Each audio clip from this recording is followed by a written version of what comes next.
Está en vivo.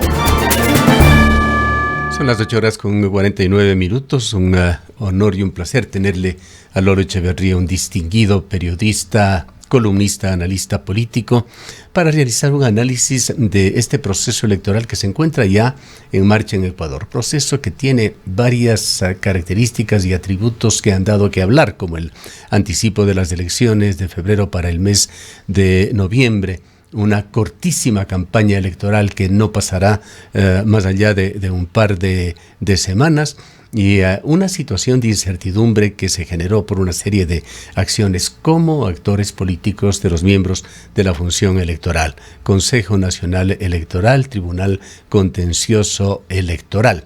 Se han dado cambios allí en estos organismos electorales, particularmente en el CNE, que cambió de presidencia, pero el comentario general es de que poco ha cambiado. Aún no se lo ha visto en las actuaciones, y aquí es importante el punto de vista de Lolo Echeverría.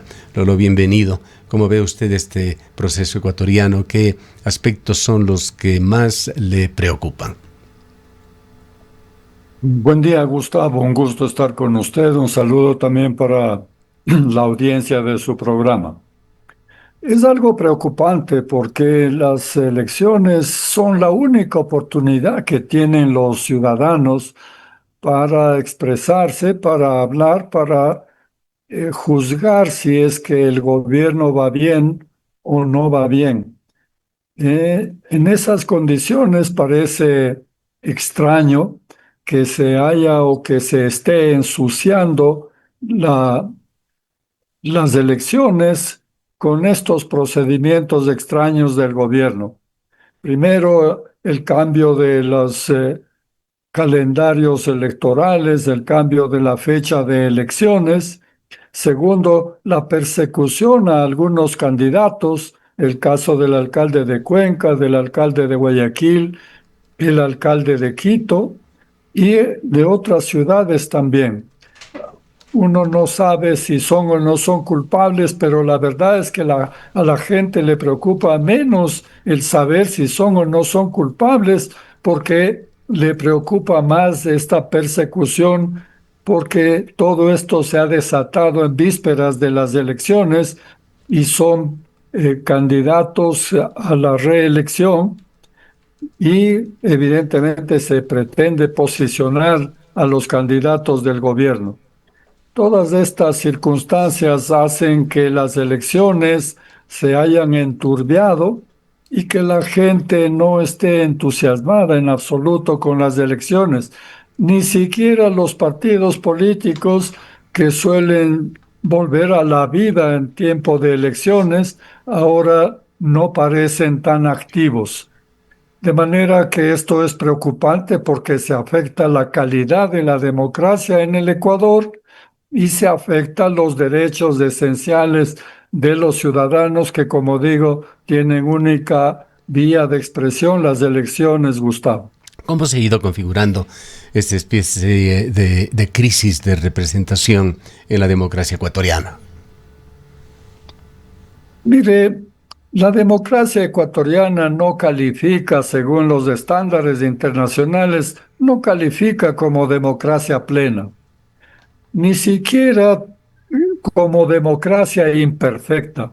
Solo hay 4 calificaciones en que se dividen los 180 países en los que se mide la calidad de la democracia. Democracia plena, que para la que califican apenas 26 países. Democracia imperfecta, donde está incluso Estados Unidos. Democracia híbrida, donde estamos nosotros, y después de eso solo queda ya el autoritarismo. Esta democracia híbrida en la cual calificamos y que se nos impuso esa calificación en el año anterior, en el 2025, con toda seguridad que para este año hemos empeorado. Y esta democracia híbrida quiere decir que se celebran elecciones, pero hay otros elementos fundamentales de la democracia que no se cumplen. Y esos son el tener separación de poderes para poder controlar unos poderes con otros, para evitar el exceso, la acumulación de poder. Otro factor es la libertad de expresión, que es esencial como derecho ciudadano y la capacidad para juzgar a los mandantes si están cumpliendo o no el mandato que recibieron de los ciudadanos y la existencia y funcionamiento de los partidos políticos. Y estos factores son los que están afectados y lo que hacen que no califiquemos como democracia. Es preocupante entonces la afectación y la práctica democrática porque esto no hay todavía otro mecanismo si no es a través de los partidos políticos y esto no está funcionando en el Ecuador. ¿Cuál es su visión sobre la Revolución Ciudadana? Menciono este partido porque ha sido un ícono en la política ecuatoriana desde hace 20 años. Ha sido actor fundamental en campañas electorales. Las polarizaciones que se han dado en Ecuador ha sido la Revolución Ciudadana versus el opositor de turno. Pero la pregunta en realidad no va hacia la Revolución Ciudadana, sino hacia quién podría ser ese opositor de turno. ADN, el partido de gobierno, el partido del presidente Noboa, y la pregunta que quisiera hacerle es si es que observa usted que con todo el esfuerzo que ha hecho el gobierno, y más que el gobierno, los cuadros organizacionales de ADN, ¿ha logrado este partido algún músculo político en Ecuador? Miren, nosotros estamos afectados seriamente por la polarización, que es un mal generalizado. Fíjese, Bolivia está agonizando políticamente por la polarización. En el Perú todavía no se sabe quién mismo gana o cuáles son los resultados oficiales de la elección. En Colombia, las distancias entre los dos bandos en que se ha dividido es tan estrecha que es muy difícil en esas condiciones que el perdedor o los perdedores acepten los resultados. Y pasa lo mismo en el Ecuador. Esta polarización ha dividido el país en dos bandos. Y por un lado está la revolución ciudadana y por otro lado está el gobierno. Y digo el gobierno porque siempre en nuestras democracias el gobierno es el partido político más fuerte, independientemente de cómo se llame o de cuándo haya sido construido. Esto se fortalece en el gobierno y después del gobierno desaparece. Bueno, me pregunta sobre la Revolución Ciudadana. Es un partido bien organizado, disciplinado, tiene cuadros, ha tenido militancia. Eso le hace uno de los partidos más fuertes que ha tenido el Ecuador y por eso sobrevive a todas las calamidades que tiene, tanto internas como externas. Bueno, sufre una división interna por el hecho de que los funcionarios que están en el gobierno y que son los que pretenden ser el nuevo partido, la remoción del partido, no pueden sobresalir porque tienen una dirigencia que está en el exterior, que está fuera del país, algunos de ellos prófugos de la justicia. En esas condiciones, entonces se debilita mucho, pero además sufre la persecución del otro bando que hay en esta polarización extrema. Y por eso entonces es difícil de establecer cuál puede ser los resultados electorales o la suerte del partido en las próximas elecciones. Eh, el partido de gobierno, por su parte, tiene algunas debilidades y es que no tiene cuadros. Ha tenido que desmantelar hasta cierto punto el gabinete para poder tener candidatos. Uno no sabe si este plan de reducir los ministerios es porque no tiene titulares para los ministerios o porque quiere reducir el número de empleados públicos o reducir el gasto público. Porque ya se hizo esta operación, pero no se redujo el gasto público, ni tampoco se redujo la burocracia, de tal manera que uno no sabe a qué obedece esta segunda fase de la reducción del número de ministerios. estas son las condiciones en las que estamos y las condiciones en que vamos a las elecciones. Y toda nuestra política es emocional y es negativa. ¿Qué Digo, importancia emocional le da porque usted a estas elecciones que se vienen en el mes de noviembre, estas elecciones intermedias, elección de autoridades seccionales? ¿Qué peso van a tener a futuro en Ecuador? Estamos pensando en las presidenciales que vendrán luego de 2 años de estas próximas elecciones. mire, las elecciones seccionales siempre han tenido una característica interesante y es que siempre están más pegados a la realidad, porque tienen que atender las circunstancias, las necesidades locales. No es una política ideológica de los grandes partidos porque prácticamente no hay partidos nacionales, pero aún los movimientos políticos nacionales en las elecciones seccionales se comportan más pegados a la realidad, a las necesidades de los electores. Pero lo que vemos es que el partido de gobierno pretende, eh, digamos, ejercer influencia. Hablemos mal y claro, pretende tomarse las principales ciudades y influir en las elecciones seccionales. Eso le da entonces también una característica política que es de carácter general, abstracto, y por eso los eslogans y todos estos no tienen que ver con la realidad. Los partidos políticos no tienen propuestas para los problemas. Dígame cuántas propuestas en el país hay para resolver el tema de la energía o el tema de la seguridad social o el tema de la pobreza. No hay propuestas.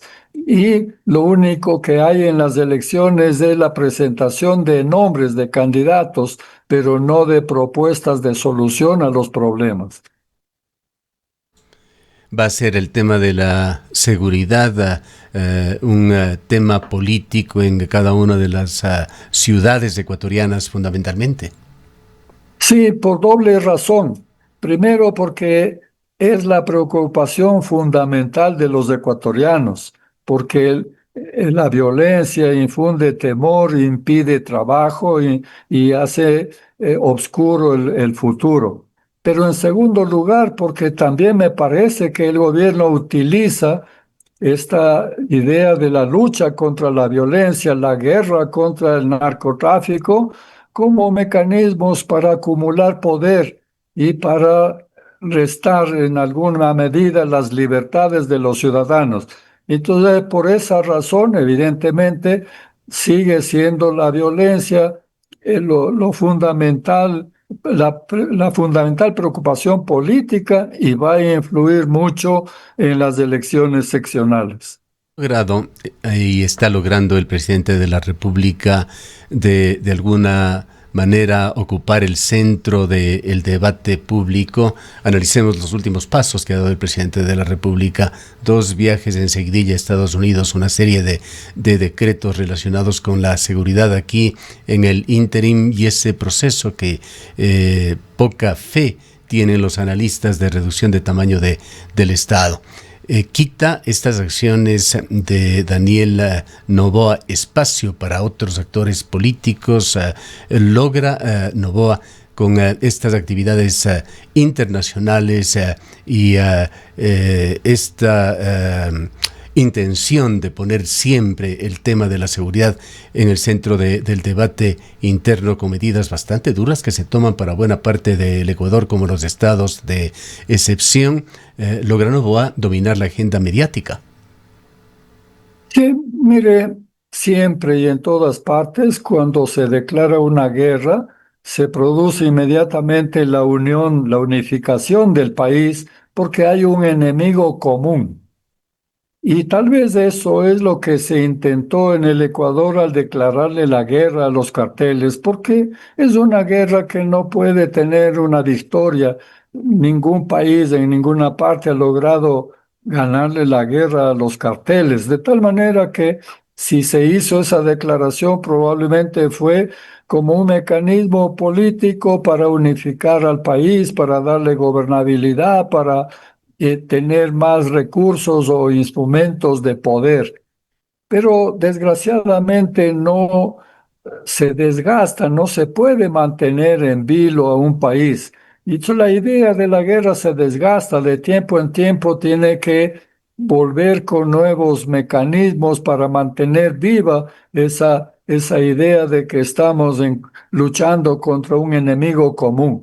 Esto se consigue mediante acuerdos, mediante propuestas de ayuda internacional, pero desgraciadamente falta para eso transparencia. No sabemos exactamente qué se ha propuesto, no hay acuerdos concretos que pueda examinarse con detenimiento exactamente qué es lo que va a ocurrir o qué es lo que se autoriza o se ha planteado. Y por otra parte, esto también se desgasta la idea de que ha unido inicialmente a los ecuatorianos y se empieza a sospechar que hay ahí otros intereses políticos y eso le desgasta, creo yo, al gobierno. Y por eso no se sabe. Tuvo una sorpresa con la consulta popular precisamente por esta desconfianza. No hay una buena comunicación por parte del gobierno. La comunicación oficial está embelesada con los relatos, con la propuesta de aparentar que hay soluciones, que hay eficacia, pero que no concuerda con la realidad. Y no hay, en cambio, el afrontar los problemas reales como los de la salud, como los del empleo, eso, la seguridad social, eso se deja para más adelante, eso se deja en la sombra, eso no es parte del discurso oficial. Oh, ¿cómo ve usted al equipo de ministros del gobierno, a los secretarios de Estado? ¿Es un atributo del gobierno de Daniela Noboa la composición de su gabinete o más bien un defecto?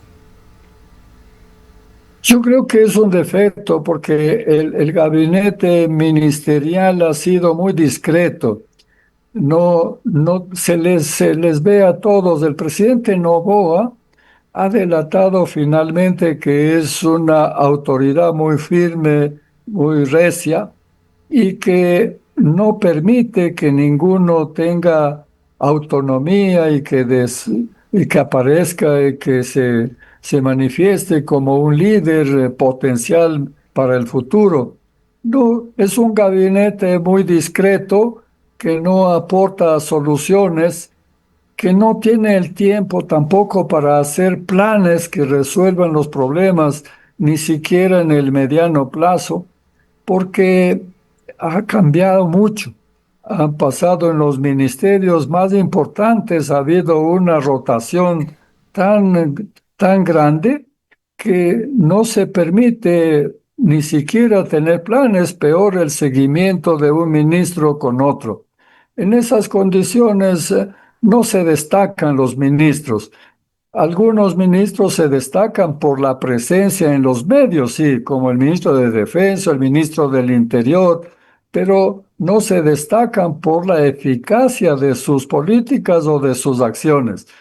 Y los que van a ir a elecciones saliendo del gabinete, creo que tampoco van a tener o no tienen la garantía de que van a tener éxito.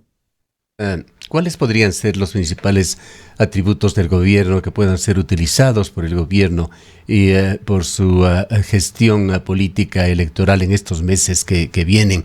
La ciudadanía al gobierno le exige ya resultados concretos, más allá de versiones que al ser contrastadas resultan débiles. Aquel discurso que ha utilizado en otras ocasiones Daniel Noboa, responsabilizando a gobiernos anteriores de la situación del país, fue efectivo en su momento, pero también empieza a mostrar un desgaste. ¿Cuál podría ser un elemento o los elementos fundamentales del discurso de ADN para tener éxito en este proceso que se viene? Bueno, es obvio que las fortalezas del gobierno están en la economía, pero no en la macroeconomía más exactamente. Tiene buenos indicadores de macroeconómicos que le dan buena imagen en el exterior. y por eso se reduce el riesgo país, por eso hay acceso a créditos externos. No sé si tenga tanto éxito ya en inversión extranjera, pero algo puede llegar de eso. Pero sí tiene importancia en la economía el incremento de las exportaciones, la apertura de mercados. Digamos, evidentemente la economía es una fortaleza del gobierno. Otra fortaleza es las relaciones internacionales, aunque tiene problemas y ha tenido problemas como con México, con Colombia. En cambio, tiene muy buenas relaciones con Estados Unidos y está claramente en el área de influencia de Estados Unidos en una circunstancia geopolítica en la que está estableciéndose un nuevo orden internacional, un nuevo orden mundial en el que se reparten las áreas de influencia Estados Unidos y China. Estar claramente del lado de Estados Unidos en estas condiciones es, digamos, una ventaja. Lo mismo que estar en la derecha, porque en el mundo en general hay una ola de derecha. Y esto por el fracaso como gobiernos de la izquierda. Entonces, esta política pendular que siempre ocurre, ahora estamos en una tendencia hacia la derecha.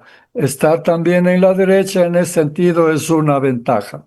En cambio, en otras áreas es una desventaja muy grande y esto tal vez en elecciones seccionales va a contar mucho. Por ejemplo, la crisis de la salud, la crisis de empleo y la crisis de la seguridad son tres factores que van a ser negativos para los candidatos del gobierno y ahí las, las influencias que se pongan o la calidad del discurso electoral que tenga va a influir mucho. Finalmente, la política hoy en día es absolutamente emocional. No hay lógica, ni pensamiento, ni propuestas en la política, sino que es una adhesión emocional como entre dos bandos, como se ha delatado en todos nuestros países vecinos, y esto afectará también incluso a las elecciones seccionales. Llegando ya al final, ¿cómo calificaría usted esa cruzada que hizo el gobierno en contra de alcaldes, ese jaque a varios alcaldes? Algunos les dio un jaque mate, evitando su presencia en las próximas elecciones. ¿Qué le va a dar esto al gobierno de Daniel Noboa y a su partido ADN? Algo que no ha logrado justamente por estos enfrentamientos constantes, ha sido fortalecer una idea de un gobierno que tiene buenas alianzas. Da la apariencia, la idea de que es un gobierno que gobierna solo, valga la redundancia. No se ve una estructura a nivel nacional. ¿Podrá lograrla en estas próximas elecciones? Mire, esta persecución que ha habido a los alcaldes de las ciudades más grandes del país, esto me parece deprimente desde el punto de vista de la democracia, pero también es un tiro en la noche para el propio gobierno. No se sabe cuál pueda ser el resultado, pero puede haber una sorpresa en las elecciones, porque lo que se ha delatado es el uso de las instituciones como instrumento en la lucha política. Es el uso de la Contraloría y la Fiscalía para perseguir a los alcaldes. Esto me parece deleznable. Esto, en la práctica, los organismos de control existen para limitar el poder y para controlar el poder del Ejecutivo, pero en este caso, al ponerse a las órdenes del Ejecutivo, estas instituciones, yo creo que le hacen un daño enorme a la democracia, pero me temo yo que la ciudadanía rechace, porque ya tuvimos la experiencia de la consulta popular. La ciudadanía recela cuando ve que no hay claridad, que no hay transparencia. En las preguntas que se hizo en la consulta, parecía que podía tener un efecto propagandístico importante y que iba a tener un resultado. Incluso las encuestas anticipaban ese resultado favorable al gobierno y tuvo una sorpresa. Me parece a mí que si no hacen las correcciones a tiempo, puede tener una sorpresa en las elecciones seccionales porque la ciudadanía va a percibir que hay un mal uso, una mala utilización de los organismos de control y que estos funcionarios que deben ser y que la Constitución les obliga a ser autónomos e independientes, se han colocado en una posición de sumisión. Yo creo que eso no es del agrado de los ciudadanos y eso puede afectar a los resultados electorales del partido de gobierno. La pregunta final que quisiera hacerle, Lolo, es cómo ve usted al gobierno de Daniel Noboa en temas de descentralización, de desconcentración o de lo contrario. Estas modificaciones a la ley del COTA del 3070 le ha dado la sartén por el mango para poder controlar en buena medida la inversión que se hace en los GATS a lo ancho y largo del país. ¿Cómo ve este otro aspecto en un gobierno que ha emitido también otras leyes importantes que han dado que hablar en temas de concentración de poder? Las decisiones se toman en Quito. Hoy mismo en Cuenca estamos asistiendo a una cooptación de todos los segmentos directivos del hospital más grande del IES aquí, el José Carrasco Arteaga, una serie de elementos foráneos del Guayas, de la provincia de Los Ríos, han sido posesionados en todos los cargos de directores y gerentes sin ninguna explicación para la ciudadanía. Es el tipo de actuaciones que se ven en una ciudad, en una provincia que clama por descentralización y algo de autonomía. Sí, me parece a mí que el gobierno ha delatado un afán de acumular poder en el Ejecutivo. Y esto evidentemente incluye el control de las principales ciudades del país. Este control del país, esta acumulación de poder, es lo que ha conducido a ciertas reformas legales que le permitirán al Ejecutivo controlar los organismos seccionales, los gobiernos seccionales. Por ejemplo, la obligación de establecer el 70% de los recursos en gastos de inversión y reducir al 30% los gastos corrientes, me parece que es una condición que ni el gobierno puede cumplir y que no pueden cumplir la mayoría de los gobiernos seccionales. Y ese va a ser un instrumento para que los recursos que no han podido ser utilizados en estas condiciones retornen al Ejecutivo. Y es una manera también de controlar, porque si hay obras que no se hacen y que el gobierno quiere ejercer, entonces resta la autonomía. Ya ha delatado en algunos casos esto, por ejemplo, el quinto puente es un tema que era de los gobiernos seccionales y se tomó el gobierno. La ampliación del metro en Quito también delata que pretende tomarse, controlar el gobierno, aunque corresponde al gobierno municipal y aunque el gobierno municipal ha señalado que ya está en marcha esa ampliación del metro. De manera que en varias circunstancias el gobierno delata que quiere un nuevo equilibrio entre el poder central y los gobiernos seccionales. Esto es malo, por supuesto, para la autonomía y es malo porque, como ya señalé, los gobiernos seccionales están más cercanos de la realidad y están más cercanos a las necesidades del pueblo. En la medida en que se reduzca la autonomía, va a reducirse también la conexión con las necesidades populares. Le había dicho que era la última pregunta, pero no puedo dejar de pedir una opinión sobre este viaje de Daniel Noboa y el acto público más relevante que ha sido dado a conocer en su escueta agenda, esa reunión con la polémica Kristi Noem, que es una especie de coordinadora de este proyecto Escudo de las Américas del presidente Trump.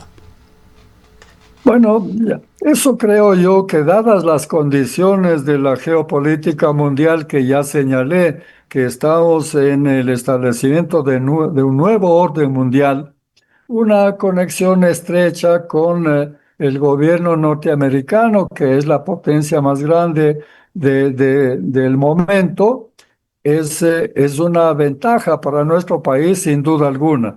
Pero además hay un proyecto que es regional para combatir el narcotráfico. Esto también me parece a mí positivo, siempre y cuando se logre establecer que la lucha contra el narcotráfico no puede reducirse a la lucha del tráfico, sino que tiene que incluir los cuatro puntales que tiene el problema del narcotráfico, que son la producción, el tráfico, el consumo y el lavado. Si no se combaten esos cuatro aspectos, entonces no tiene sentido es un engaño esta guerra contra el narcotráfico. Y Estados Unidos no se ha demostrado abierto a abrir esa guerra contra el narcotráfico en estas condiciones, sino que se concentra simplemente en reducir la producción. Pero en todo caso, si es que hay la posibilidad de hacer estos planteamientos de manera internacional, involucrar a los otros países en esta guerra, eso me parece que es interesante para el país. En todo caso, siempre me parece a mí positivo el tener buenas relaciones y tener diálogo y tener apertura con otros países y especialmente con la potencia política y potencia económica y principal mercado de los ecuatorianos como es de Estados Unidos. Muchísimas gracias por habernos atendido, Lolo. El licenciado Lolo Echeverría es periodista, columnista, analista político. Muy gentil por habernos acompañado. Gracias a usted, Gustavo. Un buen día para todos. Son las 9:21 minutos.